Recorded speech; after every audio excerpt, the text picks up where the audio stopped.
Выступить перед вами для меня это большая честь.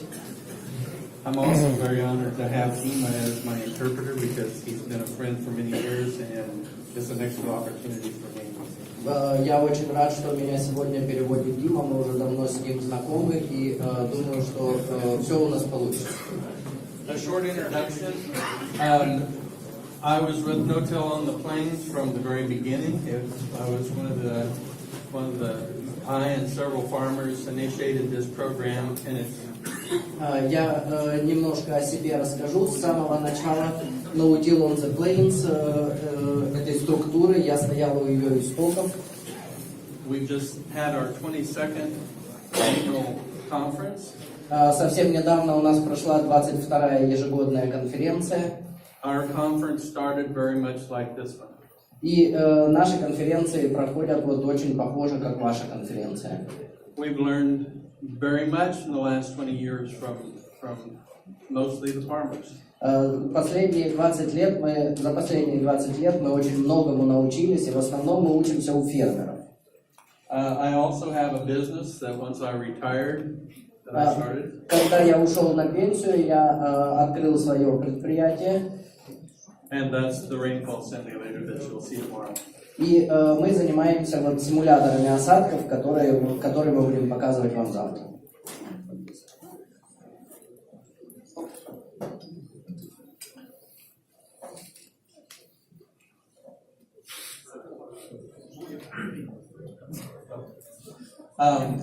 I'm located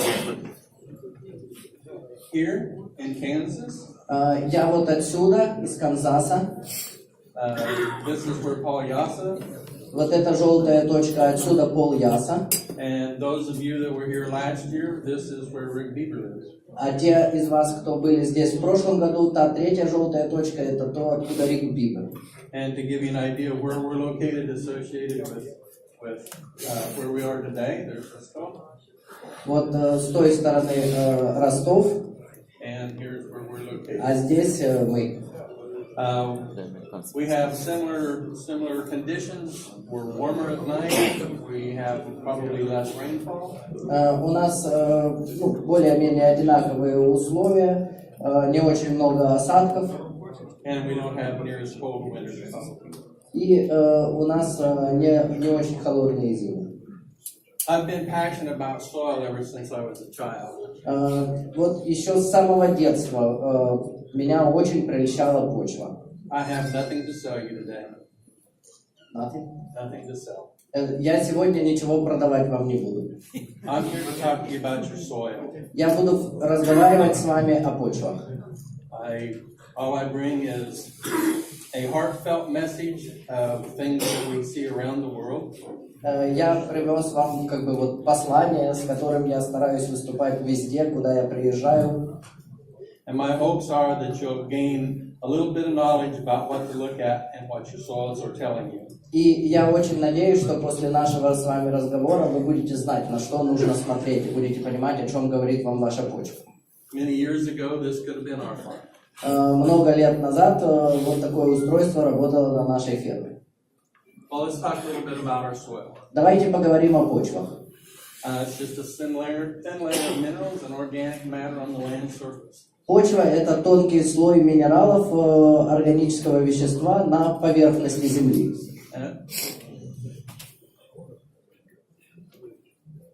As main components, you've seen this before with Paul. Это основные компоненты почвы, вы их видели еще, когда Пол показывал свою презентацию. However, we're going to focus on this portion of it right here. Я буду обращать внимание на вот эту часть. On the smallest part of your soil, the organic matter and the life that's in your soil. На вот эту вот незначительную часть, на органическое вещество и на те микроорганизмы, которые живут в вашей почве. We're going to be very basic about some of the things in your soil. Мы в общих чертах будем обсуждать вопросы, касающиеся почв. Because these particle size make a big difference in what happens in your soil whenever we do anything with it. От размера частиц почвы зависит очень многое, в зависимости от того, что вы делаете с этой почвой. The structures that result from the development of the soil has a big impact in the way you farm and the results in your productivity. В зависимости от того, как вы ведете свое хозяйство, у почвы появляется своя структура, которая, собственно, и влияет на ваше производство и на вашу продуктивность.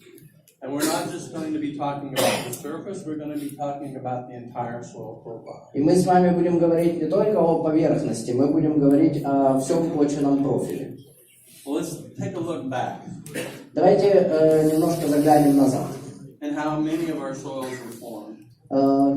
Как вот формировались наши почвы? You have a lot of glacial soils in this area. Очень много ледниковых почв есть в этом регионе. And most of this material was transported in by the glaciers or moved around by the glaciers. Все эти частицы, они при формировании, они перемещались или формировались ледниками. This stone is about the size of a large truck. Вот этот вот камень, он такого же размера, как вот, скажем, большой грузовик. You can see the capacity of an instrument like this to move your soil. То есть вы видите, как эта махина, насколько она сильная, какие частицы она передвигает. This is another physical condition of that developed soil. Это еще одно состояние формирования почвы. These are all processes that actually erode the material to make a soil. И это фактически это все разные процессы, при которых перемещаются частицы, в результате чего формируется почва. Now, depending on the landscape, it depends on how the type of soils that you have. В зависимости от ландшафта определяется, какой тип почвы будет у вас. As you can see, in the steeper slopes, you're going to have a thinner material. Как видите, на таких крутых склонах слой почвы будет тоньше. The lowlands and the plains will have a lot thicker material. В низинах слой будет намного толще. Closer to the bases of the slopes will be a heavier, larger portion. А ближе к основанию уклонов будут крупнее частицы. And the farther away that you get from those slopes, the finer material you have. А чем дальше вы уходите от склонов, тем мельче будут частицы. The geological process is not always kind to a farmer. Геологические процессы не всегда добры к фермеру. As you can see, farm this would be a big challenge. Как видите, здесь заниматься сельским хозяйством было бы сложно. You can also see that there's many layers operating on this geological process. И как видите, эта почва состоит из нескольких слоев. Our soil development didn't happen overnight. Формирование почвы не произошло за одну ночь. But one thing that you will notice with all our soil profiles. Но вы, я думаю, заметите схожесть между всеми профилями. Is there's normally this dark layer near the surface. Обычно у поверхности есть вот этот вот темный слой. This is the layer that has the most interaction with all the sun, the water, and the organic matter. Это тот слой, где, собственно, и происходит взаимодействие с органическим веществом, с водой, с воздухом, с солнцем.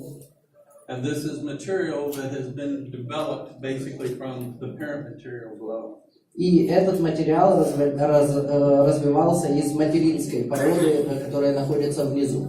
This takes years, thousands of years to happen.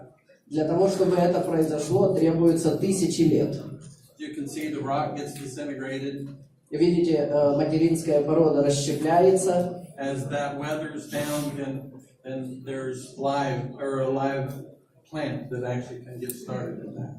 По мере ее расщепления появляется воздух, и там уже в этих порах, в этих отверстиях могут начинать расти растения.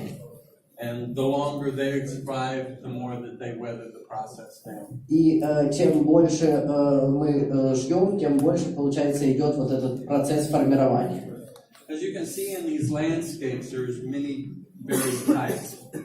Здесь, на этой фотографии, вообще на ландшафтах, видно много разных типов почв. And the vegetation and the ecology that's living on those surfaces determine the type of development that occurs. И растительность или все живое, что живет на этой почве, определяет, какой тип будет формироваться. This interactive process determines how productive that soil can potentially be. Этот процесс взаимодействия, собственно, и определяет, насколько продуктивной, плодородной будет почва. And as we're going through these slides, notice how much production, vegetative production, is on these soils. И по мере того, как вы смотрите картинки на слайдах, обращайте внимание, сколько всего живого произрастает на наших почвах. The unique thing about this is these are natural systems. Уникальность этого заключается в том, что это естественные системы. Look at the vegetative matter that is available there. Посмотрите, сколько всего здесь растет. And the quantity of biomass that is built in this system. И посмотрите, какое количество биомассы создала эта система. These are the same soils that we're farming. Это те же почвы, на которых мы с вами работаем. These processes have been going on for millions of years. Эти процессы длятся миллионы лет. This is a petrified tree. Это дерево, уже древнее дерево. It was developed millions of years that have just been exposed in the desert. Оно долго вот лежало под как бы землей, а потом раскрылось. So our landscapes are constantly changing. Таким образом, это только подтверждает, что ландшафты все время меняются. Now, I said our soils are developed under an erosive process. Как я сказал, почвы наши развивались за счет эрозивных процессов. However, they become degraded once that process, that erosive process, exceeds their development. Но если процесс этот эрозии опережает формирование, то почва ухудшается. Many of our agricultural systems are doing that. И, к сожалению, с этим сталкиваются многие фермеры. I also work for a soil conservation service in the United States. Я также работаю в службе защиты почв в США. And our goal was to try to stop the erosion and reduce the erosion. И одна из наших целей заключается в остановке эрозии и в предотвращении эрозии. As you can see, the productivity of these farms are suffering. Как видите, уровень продуктивности этих ферм под вопросом. This is a grass crown. Это вот трава, ее как бы крона. And the erosion on this field was in an 8-hour period. И здесь показан процесс эрозии в течение 8 часов. This was a result of a major fire in a windstorm. Произошел большой пожар и очень сильно дул ветер. This is not a fire. This is actually what I consider tillage erosion. Это не пожар. Сейчас то, что вы видите на картинке, это то, что называется эрозия от механической обработки. Now, this is seems pretty insignificant. Кажется, что ничего страшного. But the tillage processes are also very significant in how those particles are arranged on your soil. Но механическая обработка определяет, как частицы почвы будут распределяться по вашему полю. Now, during the last 40 years, it's estimated nearly 1/3 of our cropland has been abandoned because of soil erosion and damage. Вот здесь в цитате говорится, что за последние 40 лет около трети земель было покинуто лишь потому, что почва пострадала очень сильно от эрозии. As you can see, this is very damaging to our infrastructures as well. It's very expensive. То есть эрозия это не только плохо для поля, это еще и плохо для инфраструктуры, это дорого. We have to deal with the losses from our farms. Мы должны как-то справляться с теми убытками, которые терпит наша ферма. And we usually have to clean up the messes. А потом еще и убирать за этим приходится. Since the 1940s, much of our research has been based on chemistry. Еще вот с 40-х годов в основном все исследования концентрировались на химии. By being able to isolate different chemicals, мы пытались произвести или изолировать разные химикаты. and our synthetic fertilizers, И синтетические удобрения. it allowed us to put products on our fields to adjust yields. И теперь используя эти продукты, мы можем регулировать урожайность на своих полях. or protect your crops from insects and pests. Или мы можем защищать наши поля от насекомых, от вредителей. However, we didn't pay much attention to what the disruption was going on in those natural systems. Тем не менее, мы с вами не обращали внимания на то, как мы нарушаем естественную систему. And so now we have chemicals that we can protect our crops. We have fertilizers that we can boost our crops. Теперь у нас есть с вами химикаты, при помощи которых мы защищаем наши культуры. У нас есть удобрения, с помощью которых мы стимулируем наши культуры. But we're also still losing those soils from our fields. Но почву мы все равно продолжаем терять с наших полей. And as the soils leave the fields, so does the chemicals and the fertilizers.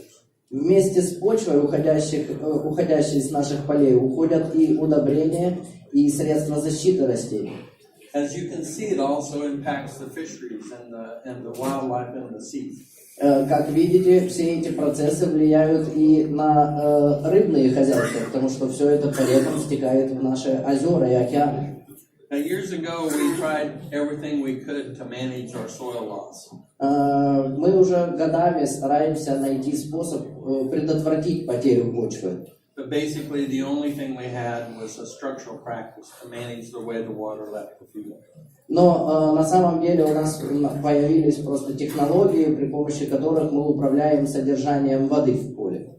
The thing that we always ignored was the fact that the loss was happening on the surface of the soil, not from the field. И мы всегда игнорировали, что, собственно, сама проблема, она происходила именно на поверхности почвы, не внутри. It was beginning with the raindrop. И все начиналось с удара капли. Now tomorrow we'll spend much more time with this raindrop. Завтра мы с вами подробнее посмотрим, что же делают эти капли. As you can see, is that raindrop splashes the soil. Как видите, здесь капля упала на землю и разбросала частицы в разные стороны. The particles are loosened. Частицы открепились. And they go into solution. Превратились как бы в раствор. And that allows them to run off. И из-за этого этот раствор и наша почва утекли. Now we also estimate that 38% of the world's cropland has reduced soil or reduced water and nutrient availability. Также было определено, что в где-то 38% сельскохозяйственных земель снизилась доступность питательных веществ, вообще влаги.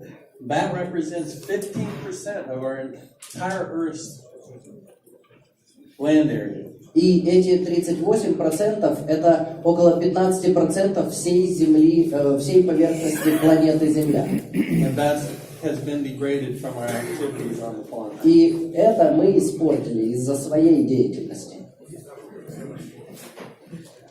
If we're going to remain productive with our farms, we have to do better.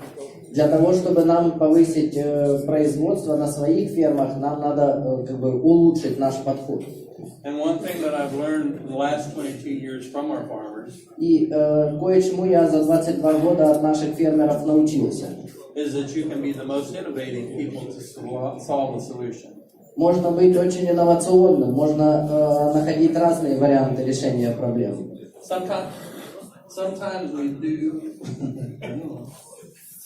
do things that we can never recover from.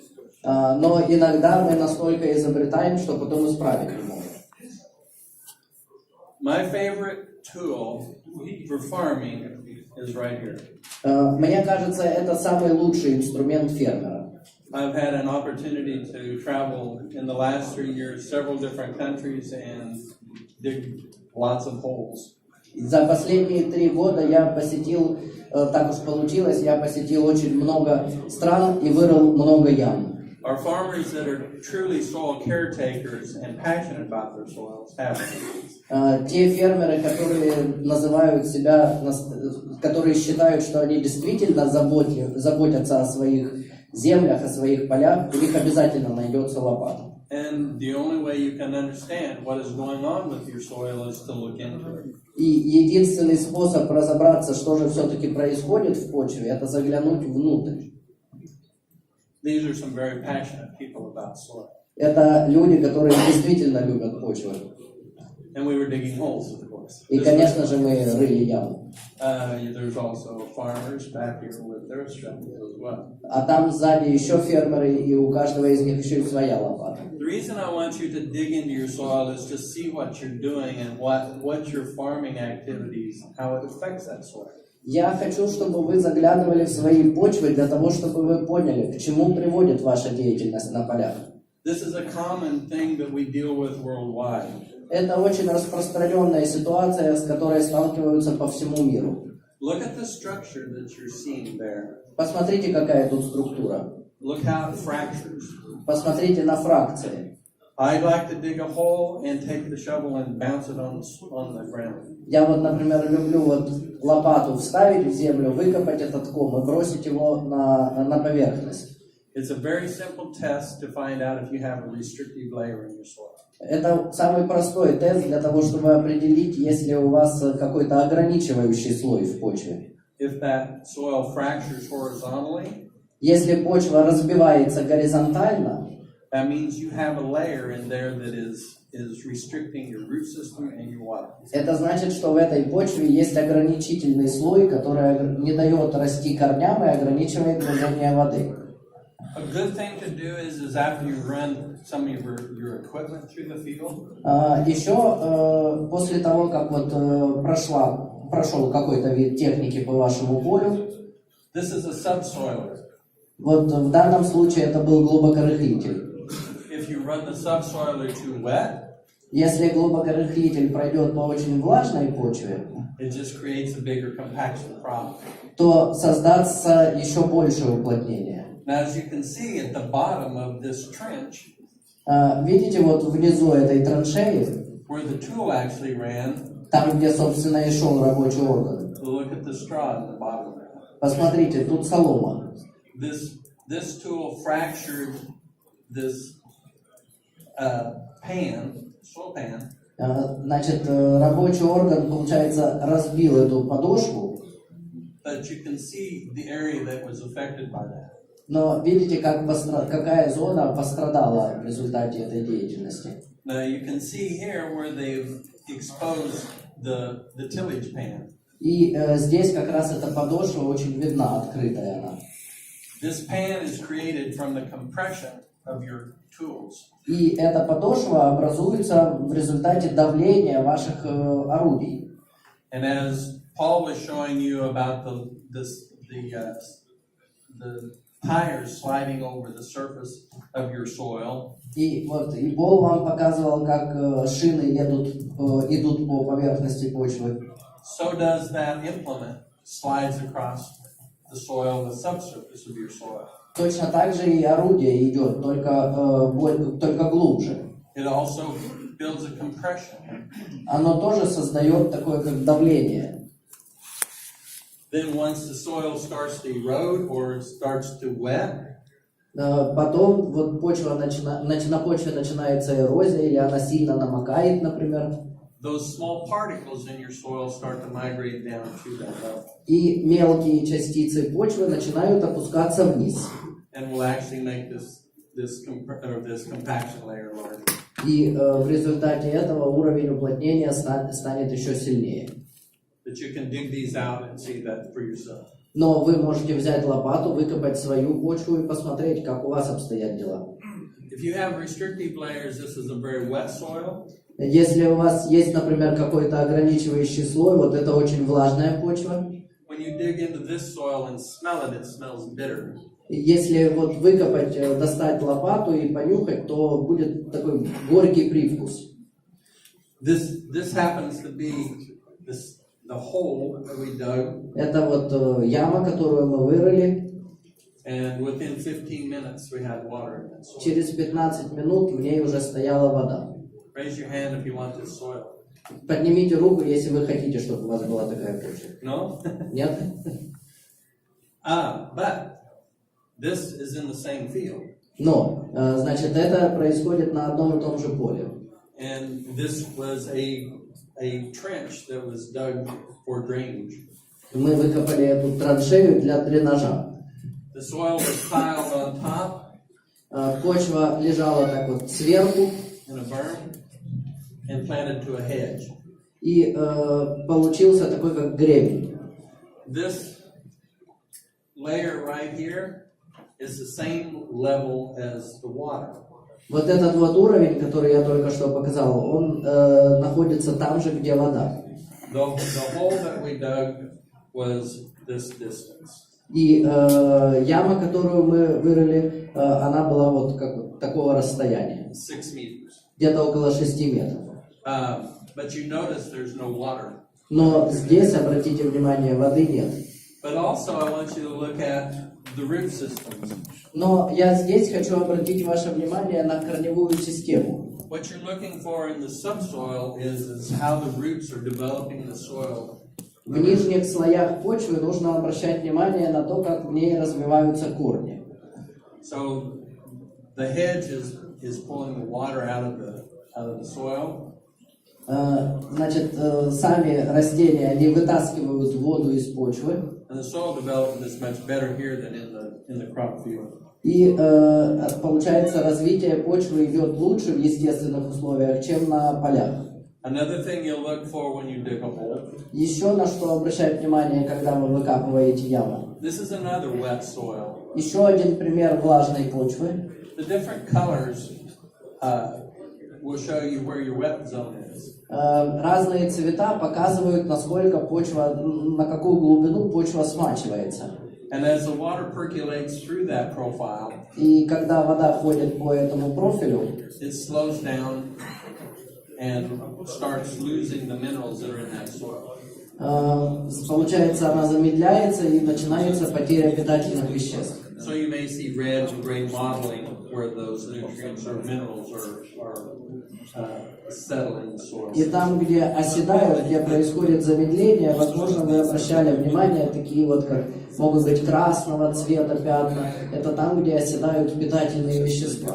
As I said earlier, compaction is an issue worldwide. Как я сказал раньше, проблемой такой универсальной является уплотнение. This was on a farm in Finland. Это было сделано на ферме в Финляндии. And it was actually in the tram line, or the tracks. В технологической колее.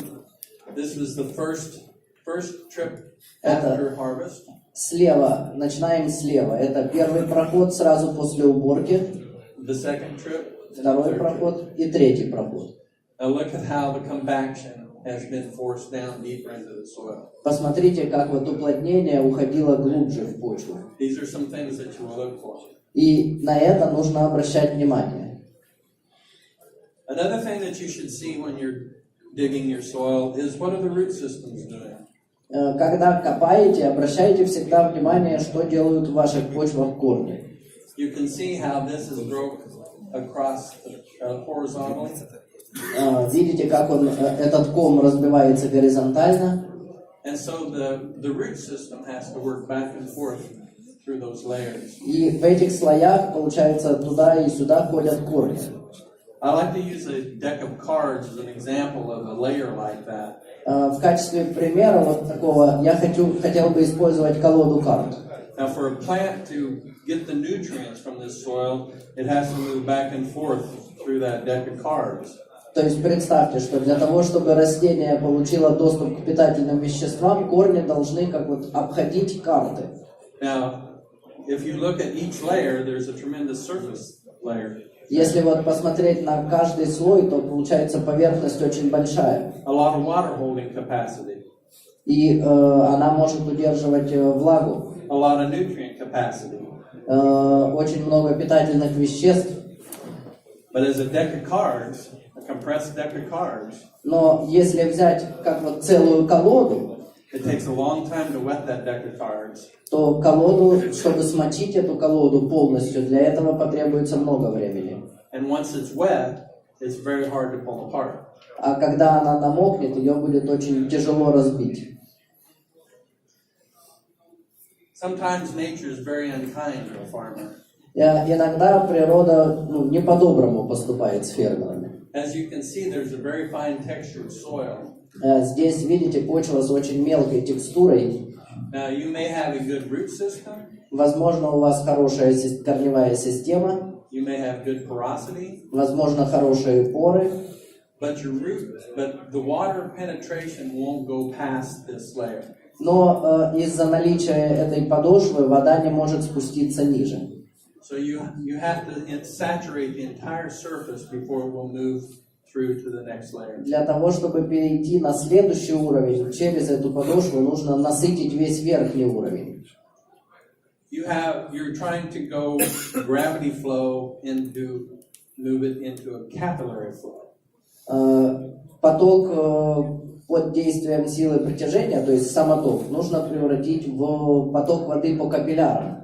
And the water will not penetrate the fine textured soil as fast as it will the coarse textured soil. И когда текстура почвы очень мелкая, в воде очень трудно пройти вниз по сравнению с почвами с крупной текстурой. So as the water penetrates, it'll move laterally along that plane.